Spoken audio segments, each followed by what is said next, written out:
Баршаңызға қайырлы күн. Бүгінгі видео сабақтың тақырыбы презентация шаблондары және грамота мақтау қағаздарын жасау. Бұл үшін біз Canva бағдарламасымен жұмыс жасайтын боламыз. Бұл үшін біз Google браузеріне кіреміз, іздеу жолағына Canva деп жазамыз.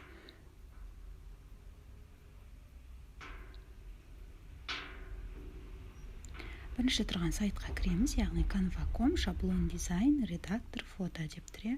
Алдымызда Canva терезесі ашылады. Ең бірінші біз регистрация жасауымыз керек, яғни тіркелуіміз қажет. Тіркелу батырмасын басамыз. Осы жерде біз екі ұсыныс айтады. Сіздің егер Facebook'ыңыз болса, Facebook'пен кіріңіз, немесе Google аккаунтыңызбен. Біз Google аккаунтпен кіреміз, яғни мына жерде тұрған Google аккаунтты басамыз. Ұлағатты ұстаздар. Canva'мыз ашылды.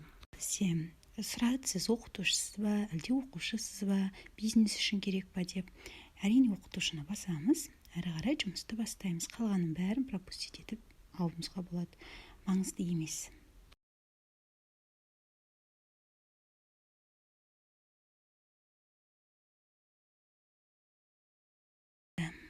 Алдымызда экранымыз тұр. Енді осы жерде біз презентацияның шаблондарын, Инстаграмға, посттарға арналған шаблонды, историяға арналған шаблондарды, әртүрлі логотиптерге арналған шаблондардың барлығын алып, өзгеріс еңерте аламыз. Осы жағынан Canva бағдарламасы өте тиімді.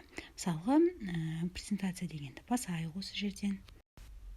Енді осы жерден өзімізге ұнаған шаблонды ашамыз. Осы жерден шаблондарда бізде 20 беттік шаблон көрсетілген. Осы презентацияның әрқайсысын өзімізге сәйкес келіп, суреттерді, жазуларды өзгертіп алсақ болады. Енді мақтау қағазының шаблондарын қарайық, яғни сертификаттардың. Кез келген бір сертификат таңдап алайық. Бұл жерде бізге керекті кез келген сертификат алайық. Таңдалып алынған шаблонды ашаймыз.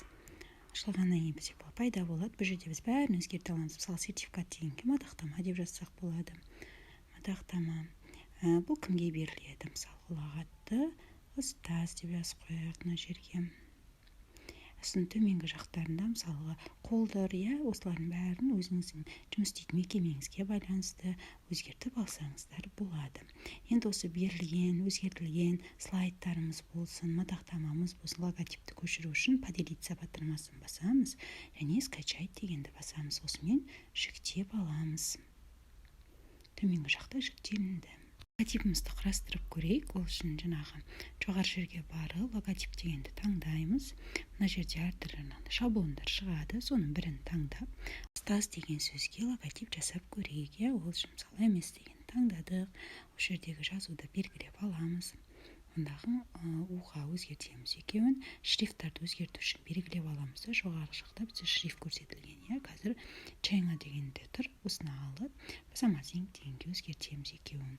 Одан кейін төменгі жақта модная студия деген екі сөзді ұлағатты ұстаз деп те өзгертіп алайық.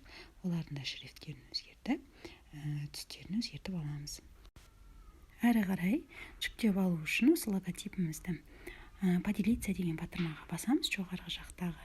Және де түрін таңдаймыз. Бізде JPEG тұрады автоматты тұрғыда және әртүрлі типтер көрсетілген. Осы жерден JPEG-ті таңдап жүктеп аламыз. Бүгінгі сабақ түсінікті болды деп ойлаймын. Рахмет.